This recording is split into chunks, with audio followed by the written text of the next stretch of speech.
This is the VOA Special English Technology Report.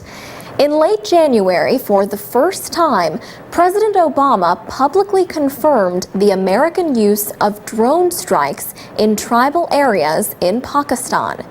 He answered a question on the subject during a Google video conference with people around the United States. He said, "I want to make sure that people understand that actually drones have not caused a huge number of civilian casualties. For the most part, they have been very precise, precision strikes against Al-Qaeda and their affiliates." Debate continues about how many people, including civilians, have been killed in those drone attacks. Drones are technically known as unmanned aerial vehicles, or UAVs. These aircraft, however, are not just used for airstrikes, and they are not just used by governments. Drones are useful for aerial photography, including industrial tasks like pipeline inspections. And human rights activists, environmental groups, and journalists are increasingly using drones in their work. Drones can fly above news events to capture images that reporters may not be able to get close to on the ground. Matt Wade is a journalism professor at the University of Nebraska, Lincoln. Students in his drone journalism lab are exploring different uses for drones in news reporting. He says, drone journalism as an idea is less than a year old at this point. The first instance I saw was a labor protest in Poland where a man had a remote-controlled helicopter and he put a camera on it and he flew it up and got just a view of the protests from the air. And you could see police moving into position to kind of block the protest route. A video on YouTube shows images captured by the so-called robocopter. A group of citizen journalists in Moscow used a similar drone camera to record protests during Russian parliamentary elections. And Professor Wade noted a recent environmental case in the United States captured by someone flying his remote-controlled airplane. He spotted a meat-packing plant that was polluting a nearby creek that ran into a nearby river. He had images of a river of blood flowing out of this meatpacking plant, which was against the law. And environmental regulatory authorities were alerted to it. Drone use in the United States is now rare because of federal restrictions on airspace. However, a new law calls for easing those restrictions by 2015. For VOA Special English, I'm Alex Villarreal. This is the VOA Special English Technology Report. The modern way to collect signatures on a petition requires no paper or pen or standing on a street for hours. Change.org and other websites let people start or sign online petitions. There are many different reasons why people start petitions at change.org. The top causes range from animal protection to criminal justice to women's rights. Lauren Todd of New York started a petition a few months ago after she saw a picture of a girl's shirt on Facebook. The shirt read, "I'm too pretty to do homework, so my brother has to do it for me." As Ms. Todd told CBS television, it was outrageous enough to be posted on Facebook, But it was actually more outrageous than that. And I felt like I needed to do something about it. Her petition urged shoppers to boycott JCPenney stores until they stopped selling shirts with what she called sexist messages. 5 hours later, Shelby Knox started tweeting about the petition to her thousands of Twitter followers. Ms. Knox is the director of women's rights organizing forchange.org. Some of her followers also started tweeting about the shirt and signing the petition. Ms. Knox says, from the time that Lauren started the petition on change.org and JCPenney pulled the shirt, it was about 10 hours, in which it got over 2,000 signatures, and at one point was generating over 400 tweets a minute.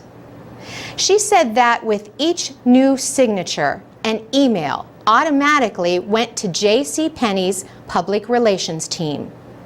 Another went to the company's chief. JCPenney, without comment, discontinued the shirts. Clothing designer John Noon has worked with a number of large stores. He says he has always used words like pretty or princess when he creates shirts for girls.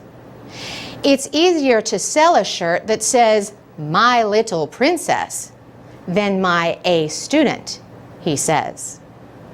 But now, with the internet, consumers who take offense can do more than just write an angry letter to the company. Another clothing seller, Forever 21, got in trouble not long after JCPenney. Forever 21 was selling a girl's shirt that read, "Allergic to algebra." It stopped selling them the day after the story spread. Robin Sacken is a professor at New York's Fashion Institute of Technology. She says children are influenced by their parents, not the words on a shirt. So if my child says to me, "Mommy, I want to get that," I've said, "Okay, you can have it, but just remember something. I don't care if you're pretty. You're doing your homework." For VOA Special English, I'm Carolyn Presutti. This is the VOA Special English Technology Report. Benjamin Stassen took his own life in 2010. His parents thought their 21-year-old son was happy. Since his suicide, they have attempted to learn why he killed himself. Alice and Jay Stassen thought Benjamin's Facebook account might hold clues to his suicide. But the account does not belong to them, nor did it belong to their son. Facebook owns everything in his account. That is what the company says in its user agreement. Jay Stassen says he found it difficult even to communicate with Facebook. If you search on the homepage of Facebook for an email address, a mailing address, a phone number, or a contact person to help, he says, you will find little information. A court ordered the company to let the Stassens see their son's account, but Facebook has yet to obey the order. 34-year-old Mac Tonys died in his sleep in 2009. He left behind a lot of online friends, many of whom liked his futuristic blog, Post-Human Blues. Work on the blog stopped when he died. A short time later, the comments area was filled with unwanted advertising. That angered his friend, Dia Sobin. He said the advertising, or spam, dishonored his friend. Lawyer John Boucher stays informed about digital rights and the law. but he admits that he and his wife have signed many user agreements without reading them. He says he would not know how to get information from his wife's accounts if she dies. Mr. Boucher says he thinks that laws will be written over time to deal with these situations, but it will take a long time to be accepted by the states. Some businesses now are offering people a way to control what happens to their online information after they die. One way to do this is to place your online accounts and passwords in a digital storage area. You give the owners of the area orders about which information to destroy and which to give others when you die. Mark Plattner was one of Mac Tony's friends. He recently used a program called SiteSucker to download Mac's blog. He then uploaded a copy of the blog to a new website under his control. Mark Plattner says we should all plan our own digital legacy. He says, don't be passive. Get to work on your online afterlife now. And that's the VOA Special English Technology Report. You can leave comments about this story at voaspecialenglish.com. I'm Carolyn Presutti. This is the VOA Special English Technology Report. Today, we continue our report on efforts by the Obama administration to increase internet freedom around the world. Alec Ross, a senior advisor to Secretary of State Hillary Clinton, recently discussed these projects with VOA's Persian News Network. He says, we're spending this money so that values that are centuries old, that go to things like the freedom of expression, the freedom of the press, and the freedom to organize, are available in the digital age. The New York Times reported that the State Department expects to have spent about $70 million on these efforts by the end of this year. Alec Ross says one project involves a so-called panic button. People could use it to quickly remove a list of contacts from a phone or computer. He says what's happening right now is people are being arrested and they are being forced to hand over their passwords a lot of the times for their social media accounts. Freedom House, an organization in Washington, released a Freedom on the Net report in April. The group studied 37 countries. It found that 23 of them had arrested internet users for content posted online. 19 of the countries at least partially controlled international connections to the internet, and at least 12 had interfered with networks, listened in on people's communications, or taken down websites.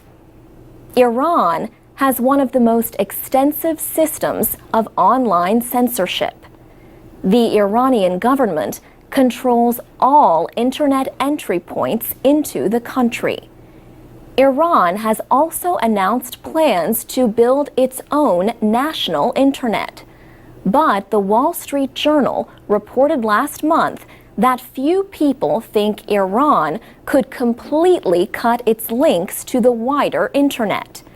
The newspaper said Iran could move toward a system of two internets like a few other countries. Ken Berman leads anti-censorship projects for the Broadcasting Board of Governors, the parent agency of VOA. He says China is considering the same thing, of basically having a closed system that would be hard for outside information to get in on. Alec Ross at the State Department says the global community should respond wherever freedom of expression is under attack. Sometimes that is in countries that have more closed information environments. But oftentimes, frankly, it's in countries where the United States has friendly relationships with their governments, but where we have differences of opinions about how open an information environment should be. For VOA Special English, I'm Alex Villarreal. I'm Alex Villarreal with the VOA Special English Technology Report. Builders in developing countries are often not required to build strong buildings. So, when a disaster strikes, the damage is often widespread. Yet Japan is one of the most developed countries in the world. Still, the March 11th earthquake and tsunami waves destroyed more than 14,000 buildings. Brady Cox is an assistant professor of civil engineering at the University of Arkansas. He is also an earthquake expert with an organization called Geotechnical Extreme Events Reconnaissance, or GEAR. The group studies major disasters. Professor Cox says Japan has one of the best building code systems in the world. However, he says, this earthquake was huge, one of the top 5 earthquakes in recorded history. So anytime there is an earthquake that large, there is going to be damage. The quake measured magnitude 9. He says one thing many people don't understand is that building codes are meant to prevent loss of life in earthquakes. That doesn't mean that the buildings won't have major damage. Mr. Cox says Japan has invested a lot in seismic research and design since a magnitude 7.5 earthquake in Niigata in 1964. That same year, a 9.2 quake shook the American state of Alaska. He says those 2 earthquakes opened up a lot of new research on something called soil liquefaction. Soil liquefaction is the process by which the strength or stiffness of soil is weakened by an event like the shaking of an earthquake. The soil begins to move like liquid. Professor Cox says the first step to designing an earthquake-resistant building is to study the soil. Then, the structural engineers take that information and decide the details of the construction, such as, is this going to be a steel structure? Is it going to be reinforced concrete? How will the framing of the building be designed? A team from Geotechnical Extreme Events Reconnaissance is going to Japan to examine the destruction. Mr. Cox says they will also be working on rebuilding efforts. They want to make sure that schools, hospitals, police and fire stations, and government buildings are rebuilt well. Mr. Cox and other members of GEAR went to Haiti after the powerful earthquake last year and continue to work with Haitian officials. For VOA Special English, I'm Alex Villarreal. This is the VOA Special English Development Report. A new study says The leading cause of disability in older people in low and middle income countries is dementia. The researchers disagree with the World Health Organization, which says blindness and other vision problems are the leading cause. Dementia is a loss of intellectual ability that affects memory, learning, attention, thinking, and language skills. People with dementia may forget family members or not know what day it is. Sometimes they become angry or sad, hear voices, or see things that are not there. Renata Souza from the Institute of Psychiatry at King's College London and other researchers wrote the new report. Their study looked at the causes of disability among 15,000 people aged 65 or older in 7 countries. The countries were China, India, Cuba, the Dominican Republic, Venezuela, Mexico, and Peru. The team found that dementia was the largest cause of disability in the elderly in areas other than rural India and Venezuela.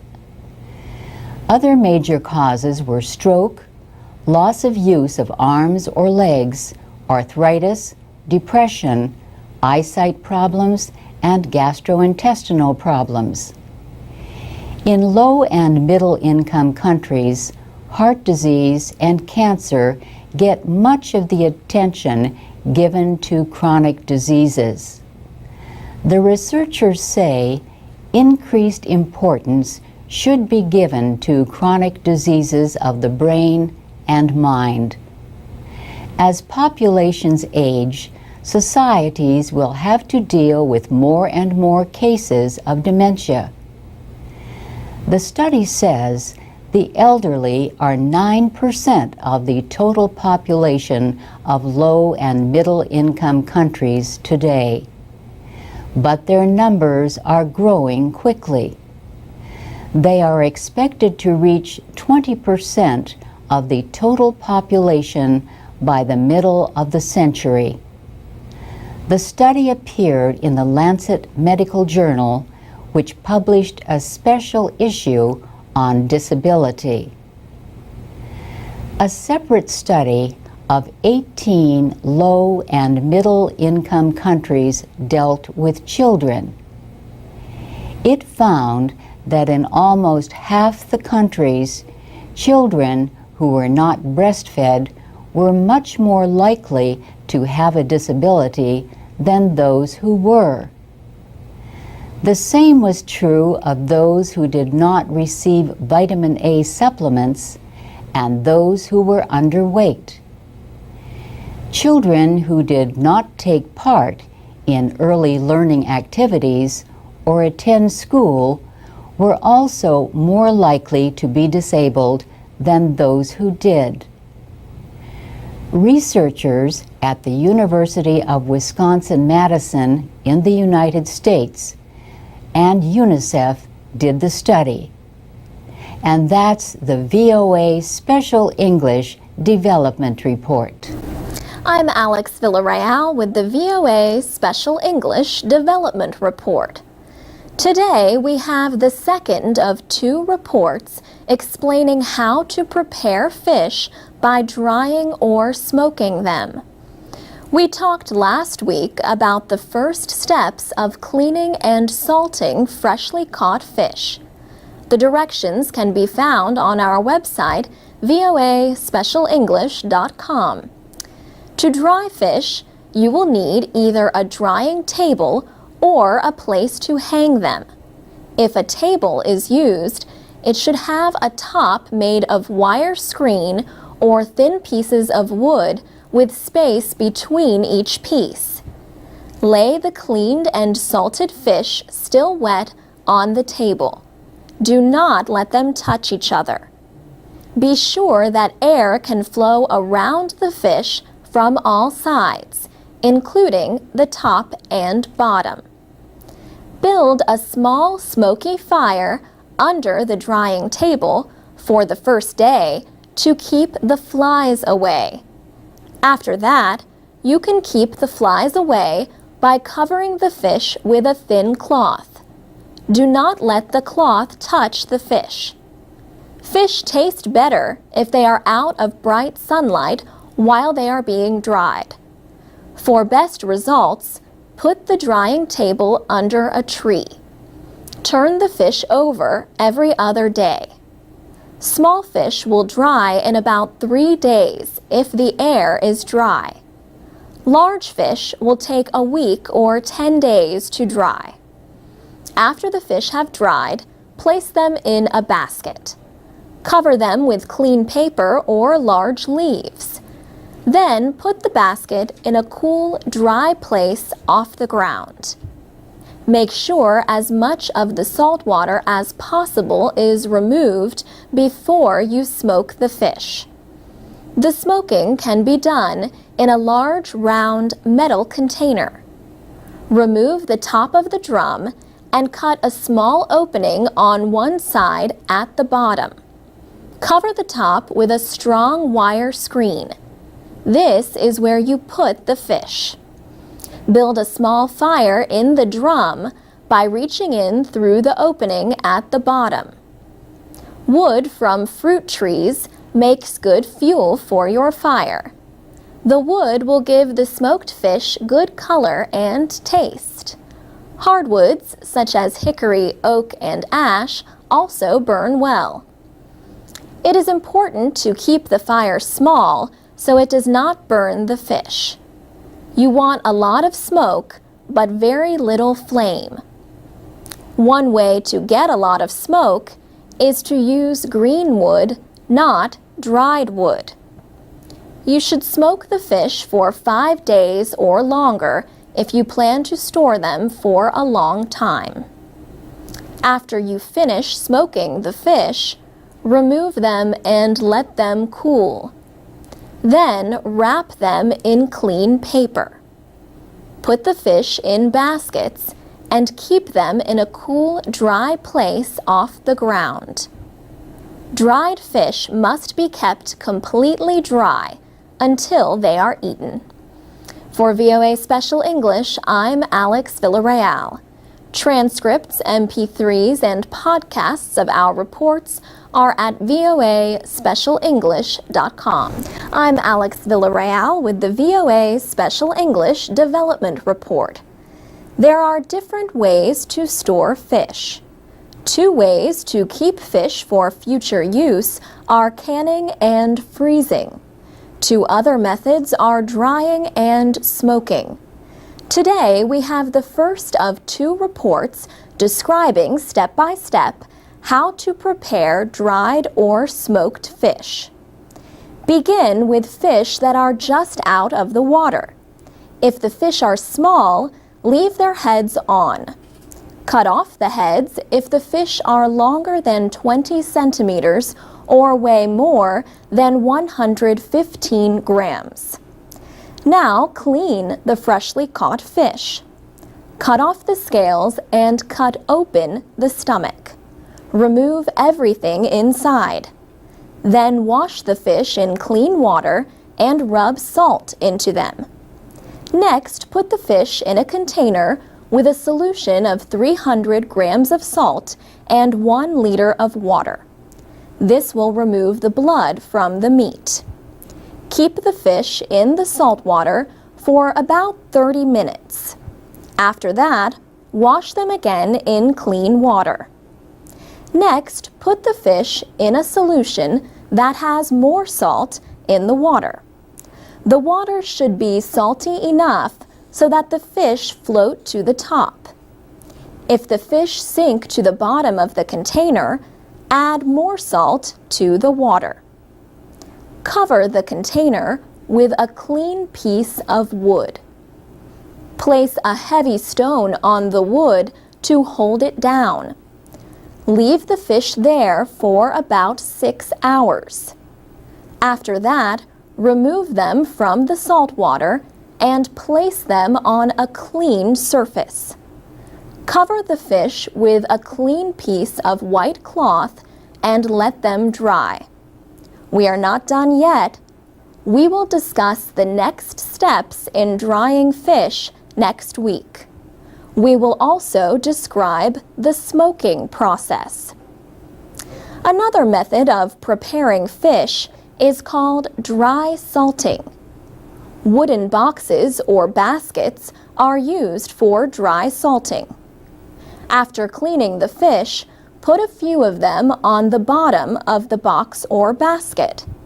Cover them with salt, then put more fish on top. Cover them also with salt. Continue putting fish and salt in the container until it is full. Do not use too much salt when using the dry salting method. You should use 1 part salt to 3 parts fish. For example, if you have 3 kilograms of fish, you should use 1 kilogram of salt. Remove the fish after a week or 10 days. Wash them in a mixture of water and a small amount of salt and let them dry. We have talked a lot about salt. Keep in mind that doctors advise people to limit the sodium in their diet. It can raise blood pressure, and some people have more of a reaction than others. For VOA Special English, I'm Alex Villarreal. Transcripts and MP3 archives of our reports are at voaspecialenglish.com.